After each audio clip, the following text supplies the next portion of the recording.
morning. I want to let you know that Portland is very special to me.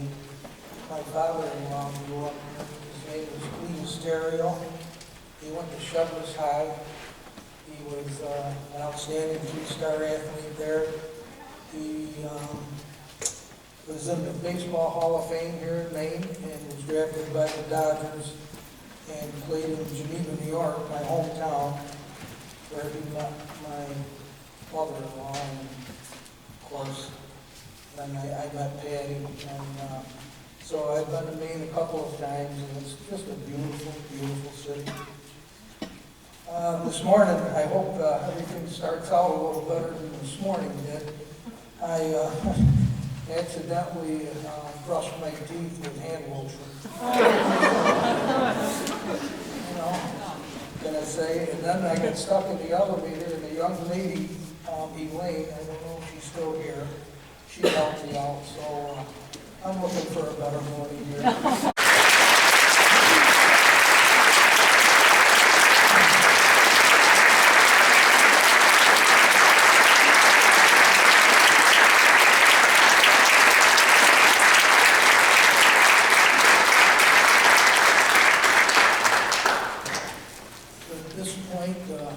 I'd like to address any questions that anyone might have.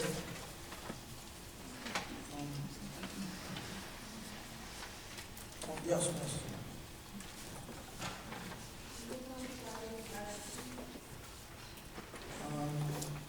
How do you say the name again? Robert Parsons. Boy, I've been so far removed from the game for years ago. Was it local Maine amateur?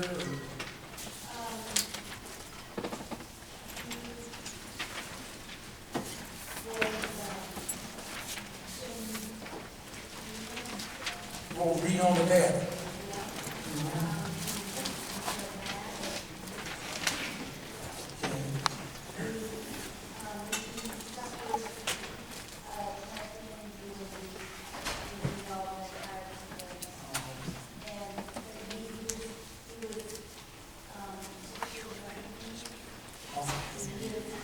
I'm sorry, I don't recall, and I can commiserate with you and his family.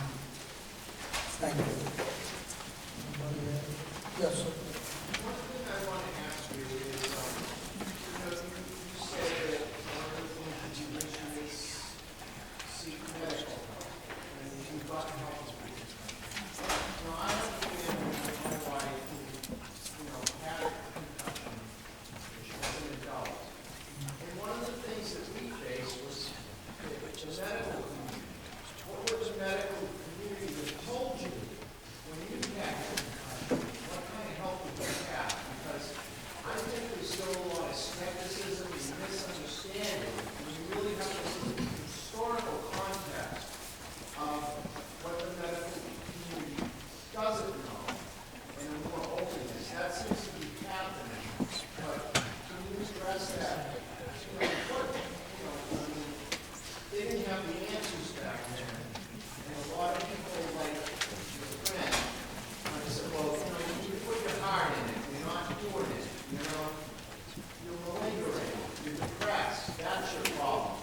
And those are the things that people hear as adults, and it creates a lot of skepticism in the medical community, which I don't think owns that aspect of the historical aspect of treatment. Yes, sir. Well, I have great respect for medical physicians and researchers, but this is a very controversial and new subject. Even though the boxing world was very familiar with, we used to call them, for example, unstruck balloons. They dispelled them as taking too many shots or being knocked out too much, but, and nobody really did any research on it until the NFL started the those conditions. So it's really concussion awareness is really a new thing that they're doing. So we have to give them a little bit of time, and most general practitioners are not quite, up to speed with it. But the more education that we get out there, and the more seminars that they attend, it's only going to get better. But I hope I addressed your question. As far as seeking medical attention, sometimes, people are reluctant to do it because, again, they dispel it as just a headache that will go away. So, yeah, pretty tough. Yes, miss. Could you handle your financial situation as a fairly young person sustaining, getting the diagnosis you did? And were you ever able to get medical insurance as, some pretty serious pre-existing conditions? Yes, well, I was fortunate enough, so I thought I was pretty healthy.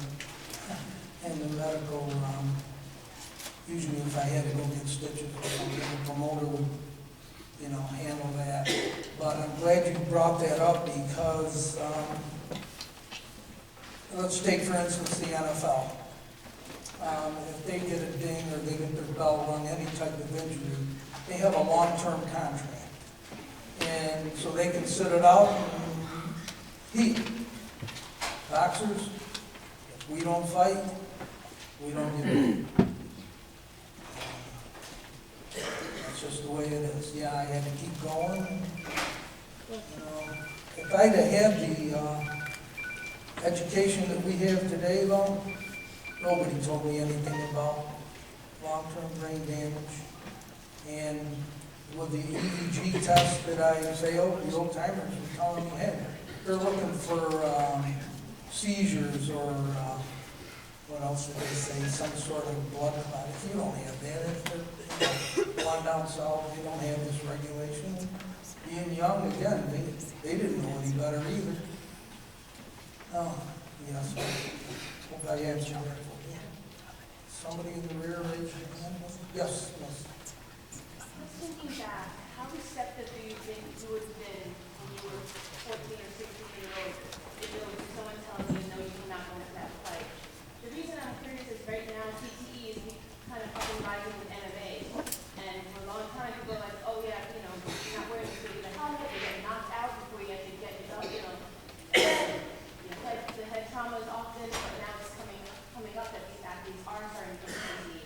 And I found that when talking to them, a lot of times they don't care. So it's interesting that you're kind of really doing not so much, you're addressing the athletes themselves, but also kind of trying to get the coaches and the regulations. I find that might be more important. But how receptive do you think you would have been to someone telling you different things? Probably receptive if it were an ex-professional telling me. And I think that's where I come in, and I'm very successful with what I do. I've been there. I think it at least plants the seed. And you mentioned helmet. Okay, and I really want to touch on that because the helmet, the biggest misconception is that it prevents concussions. No. The only thing a helmet or a headgear does is prevent a laceration. And no helmet in this world is ever going to prevent a concussion, because until they can glue your brain to the inside of your head, which is moving the fluid, it's not going to happen. So again, we go back to those products that irritate me. Yeah, wear this, it'll prevent a concussion. Oh, boy. MMA, I endorse all sports. Every sport. I wouldn't hold a child or an athlete back from anything. But the key is, you get your bell rung, have it addressed properly. And as far as youth goes, there isn't anything more dangerous than a concussion. The brain is still developing, and it's very important to consider. If I were in control in a youth league and a child got a concussion, it would be mandatory they sat out 1 year. And that's coming from me. And I could go on all day with that. But I don't want to hold the kids back because these are great sports. It builds great character. Let them play. Okay? And I guess if you don't let them play, they're going to go on the side lot. And get it anyway, so we teach them, get that bang on the head, have it addressed properly. It's very easy. It doesn't take Einstein to figure that one out. I hope I've addressed everything you need. Okay, thank you. Yes, Ms. My father-in-law was an athlete like you were, and back in high school had multiple concussions. And then 10 years ago, he was in a snowmobile accident where he hit a deer and ended up, I think, probably with a traumatic brain injury. But after seeing multiple physicians at the Cleveland Clinic, they diagnosed him with fibromyalgia. So I just don't know if you have any input that I can pass on to him, maybe where he should go, that he would have better results. Where did you go? Okay, well, I know the state of Maine is very good, but there is Boston University that I'm affiliated with, and they're kind of state-of-the-art. You can get answers, or there is the University of Rochester in upstate New York, Dr. Bazarian and Dr. Cantu with Boston University. But that's all they do. In fact, Dr. Bazarian is coming up with a blood test, he's very close, that can detect concussion just through a simple trick of the finger on the sideline. So I'm very, very optimistic about that one. But that's all he handles. So again, a lot of doctors are very good, but they're diverse. They're so diverse where these gentlemen, that's all they do every day. So that might be an area. Oh, you're very welcome. Yes, miss. So other than the internet, to bring this to the general public as far as for information, I find that a lot of parents are in denial, especially if they have an excelling athlete. And I feel that it's great for healthcare and people that maybe deal with these, patients. But how could we get this information out to the general public even better? Because I find that the internet, can be detrimental to a lot of things. But I just find that, it's a lot of times the barrier sometimes can be the parents themselves who are in denial because they don't want their athlete to sit on the sidelines. Well, my experience is very few parents that I've met, their child's going to the NBA or the NFL. Okay. And, boy, I hate to toot my own horn here, but I feel I'm very successful. And after they hear me talk, I've had many come up and, and say, gee, I really wish I didn't push my child with simple headache. And another talk I gave at Keynote College, a young lady came up, she was in tears. And she said, I only wish my father was here to hear this, because he kept pushing her. You got to go on, your scholarship's on the line. And yeah, I think a lot of parents just live through the children, and it's all about education. The bottom line is, every parent loves their child. They just don't, they don't realize what they're doing. They need the wake-up call, and it's real. But a lot of people don't think it's real, because again, you can't see it. You can't see it. That's the biggest thing we have to get around. And I have to hurdle a lot of things. There are some coaches, most coaches, 99% of them are great. But you get that 1%, the old mentality, the tough guy mentality. And, I'll go to another appearance where all the athletes are there, but somehow the football team had a scrimmage that day. So I get around that too, because the principal, I'll ask him if I can come back and talk to the football team. I'll make a separate trip back. But again, it's all about education. I can't stress that enough. And the more we get it out there, and if anybody knows a school where I can speak at, I'm free. I do not let a dollar get in between, the budget get in between me and my message. And I'm giving back, so if you can get me somewhere, I'll be there. Yes. What is your experience with soccer? The ball on the head seems Okay, my experience with soccer is, yes, the ball on the head is not any different than taking a jab. It's cumulative. Now, they claim that if we take the head, what do they call it, heading of the ball, we ruin the sport. Oh, I struggle with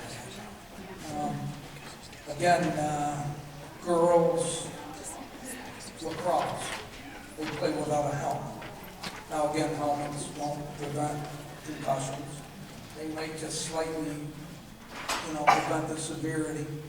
But again, we should be wearing those helmets for prevention of lacerations and, of the skull and face. Again, I bump into some logic that just doesn't make any sense. They tell me that it would ruin the sport. But shouldn't we, if we're going to err on the side of safety? It troubles me, but yes.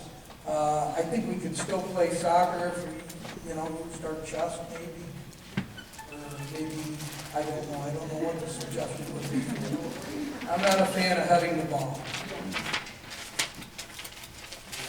I want to make sure we have a little bit of time for a break in between sessions, so can everybody please give Brian a break?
My pleasure. I will sign pictures of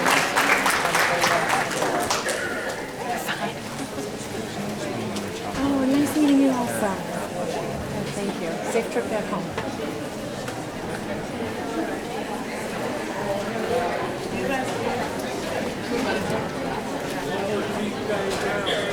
Enjoy the day.